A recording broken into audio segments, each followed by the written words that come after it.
कराता है। यदि वेदों का अनुवाद ये दास करता, वही करना था जो इन चंद श्लोकों में उन लोगों ने किया है जो भगवान को निराकार मानते हैं। उनकी फाइनल है ये, उनका किनका, आर्य समाज वालों का, महर्षि दयानंद और उनके चेलों का ये फाइनल फैसला है कि भगवान निराकार है, उसका कोई शरीर नहीं है, उसका कोई बॉडी नहीं है। और वेद भी उन्हीं के द्वारा अनुवादित हैं। ये चंद श्लोकों में परमात्मा ने उनकी दुर्बुद्धि पर पत्थर डाल दिए और एज इट इज अनुवाद करवा दिया जो वेद का होना चाहिए था।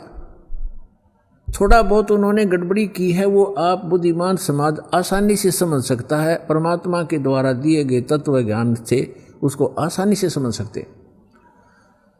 तो देख, कमाल की बात है, आपके ऊपर रहम है दाता का कि उन्हीं के द्वारा अनुवादित में ये स्पष्ट है कि परमात्मा मनुष्य सदृश है, वहाँ से चल कर आता है और वो एक पुण्य आत्माओं को मिलता है, अच्छी आत्माओं को मिलता है। और किस लिए मिलता है? उनको उपदेश देता है, उनको तत्व ज्ञान सुनाता है। और वो क्या लीला करता है ये देखिएगा। अब ये आर्य प्रतिनिधि सभा यानी महर्षि दयानंद के चेलों द्वारा अनुवादित है, जो भगवान को निराकार मानते हैं। लेकिन वास्तव में वेदों में परमात्मा नर आकार है। नर माने मनुष्य जैसा, सहशरीर है, उसका नाम कबीर है और सतलोक से चल कर आता है। वहाँ जहाँ वो रहता है निज स्थान पर, सब भुवनों प्रिय, सब भुवनों के ऊपर के स्थान पर तिष्ठति, वहाँ बैठा है भगवान, राजा के समान देखने में है। वहाँ से चल कर आता है, 3 प्रकार से लीला करता है। जब द्वितीय प्रकार की लीला करता है, वो एक शिशु रूप धारण करके कमल के फूल के ऊपर, जल के ऊपर विराजमान होता है, जिस कारण से वो परमात्मा नारायण कहलाता है। नारायण का अर्थ होता है जल के ऊपर आके निवास करने वाला, आकर विराजमान होने वाला। और हम विष्णु जी को नारायण मान रहे थे, ये शेषनाग के ऊपर सोया करता, इसलिए नहीं, वो परमात्मा सतलोक से आता है, प्रत्येक बार यही लीला करता है और जल के ऊपर आकर विराजमान कमल के फूल पर होता है, इसलिए नारायण कहलाता है। तो वो नारायण है। और सत्यनारायण, सत्यनारायण का अर्थ होता है अविनाशी परमात्मा। सत्य माने अविनाशी, हम सत साहेब कहते हैं उसको, अविनाशी परमात्मा।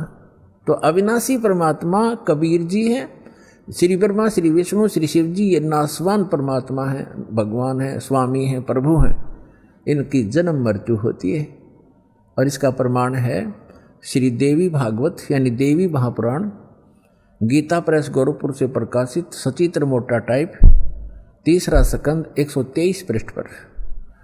भगवान विष्णु स्वयं कहते हैं अपनी माता से कि तुम शुद्ध स्वरूपा हो और ये सारा संसार तुम इसे उद्भासित हो रहा है। मैं ब्रह्मा और शंकर, विष्णु जी करे, आपकी कृपा से विद्यमान है।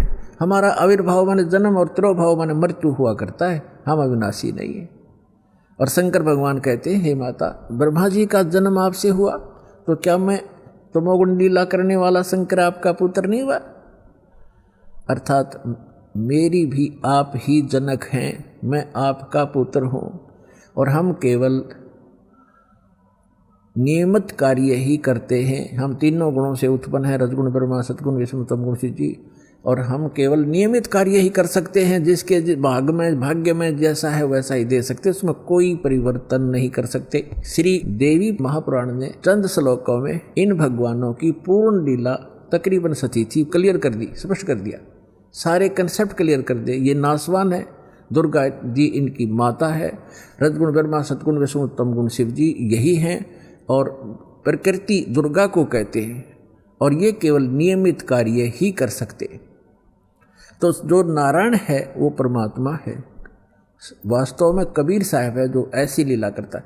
अब वेदों में दिखाते हैं आपको कि जब वो परमात्मा आता है शिशु रूप धारण करके, उसमें उनके परवरिश की लीला कुंवारी गायों के द्वारा होती है। ये देखो, अब हम वेद पढ़ रहे हैं, आपको दिखा रहे हैं, ये वेद हैं। अभी आपको दिखाया था, अब और देखो, फिर पुनः दिखाते हैं। ये कहाँ से प्रकाशित है? सर्वदेशी कार्य प्रतिनिधि सभा, महर्षि दयानंद भवन, रामलीला मैदान, नई दिल्ली से।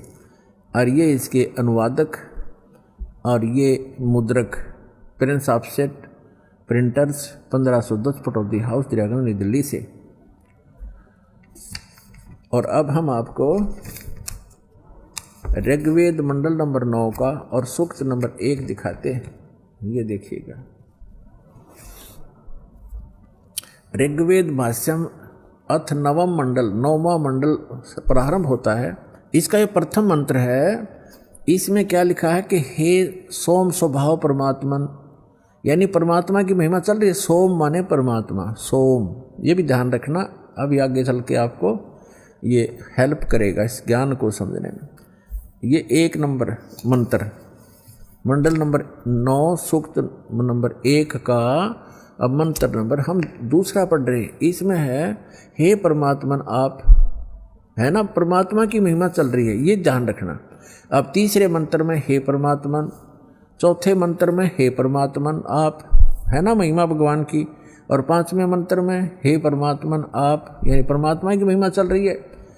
अब छठे मंत्र में मंडल नंबर 9 सूक्त 1 मंत्र 6, हे परमात्मन, है परमात्मा की महिमा। और अब यहाँ 7वें और 8वें में इनका याद आ गया मैं ऋषि के चेलियाँ के। अब यदि हम यहाँ परमात्मा लिख देंगे, आगे परमात्मा को की महिमा है कि वो बालक रूप धारण करके आता है, 3 प्रकार के शरीर धारण करता है, तो जनता के समझ में ना आ जावे कि भगवान नर आकार है। तो यहाँ इन्होंने परमात्मा ना लिख के पुरुष लिख दिया। ये देखिएगा, ऋग्वेद मंडल नंबर 9 सूक्त 1 और मंत्र नंबर 7, इसमें 6 तक तो उस हे परमात्मा लिखते आ रहे हैं, 6 तक तो। अब 7वें में इनकी बुद्धि फिर थोड़ी सी उकस गई, यहाँ लिख दिया तम उस पुरुष को, उस पुरुष लिख दिया, भगवान नहीं लिखा। अच्छा, यहाँ तीसरा फिर उस पुरुष को। अब ये पुरुष और कंसेप्ट क्लियर करना पड़ेगा, पुरुष माने परमात्मा होता है। अब देखो महर्षि दयानंद के द्वारा ज्ञान दिया गया है कि परमात्मा निराकार है, और जिसको माना है आर्य समाज के व्यक्तियों ने, और पूरा विश्व ही माने बैठा है कि भगवान निराकार है। अब महर्षि दयानंद को हम छोड़ देंगे, क्योंकि हमने वेदों से प्रमाणित करना है कि वेद क्या कहते हैं। यजुर्वेद उन्हीं के द्वारा अनुवाद है, महर्षि दयानंद के द्वारा। यजुर्वेद अध्याय नंबर 40 के मंत्र नंबर 15 और 17 में ये कंसेप्ट कति क्लियर हो जाएगा।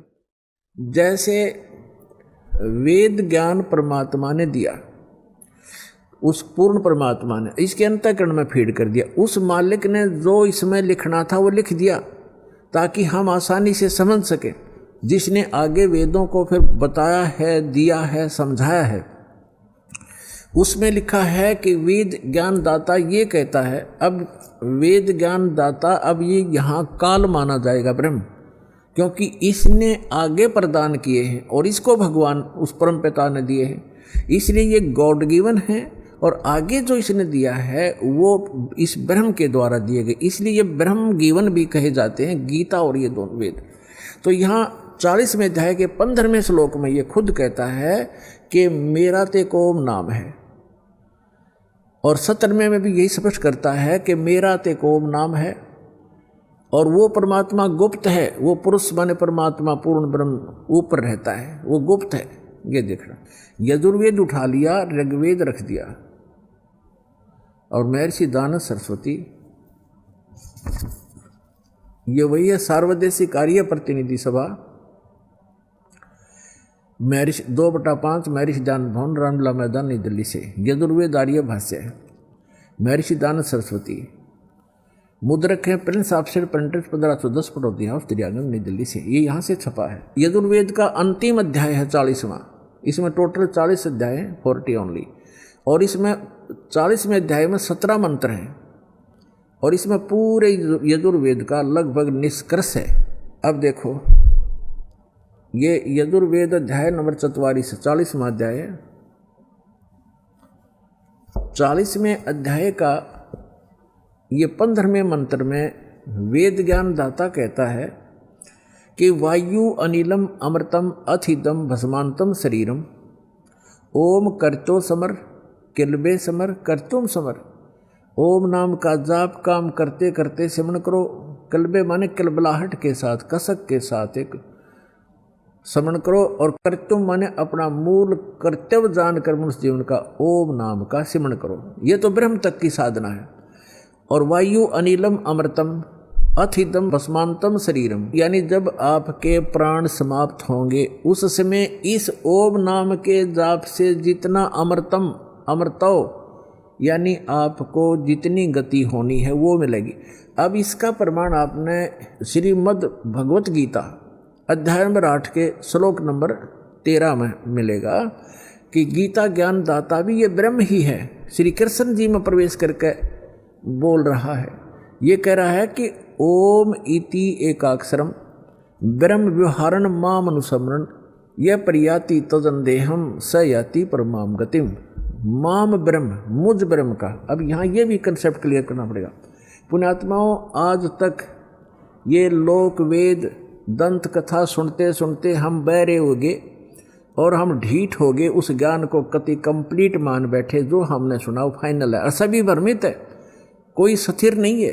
किसी को भी कोई कुछ कह देता वो भी हाँ ठीक ऐसा भी है, ऐसा भी है, क्योंकि हम स्वयं अपने सदग्रंथों से परिचित नहीं। और दास का उद्देश्य है कि आपको अपने ही सदग्रंथों से परिचित करा के इनका मास्टर बना दूं ताकि आप भ्रमित ना हो।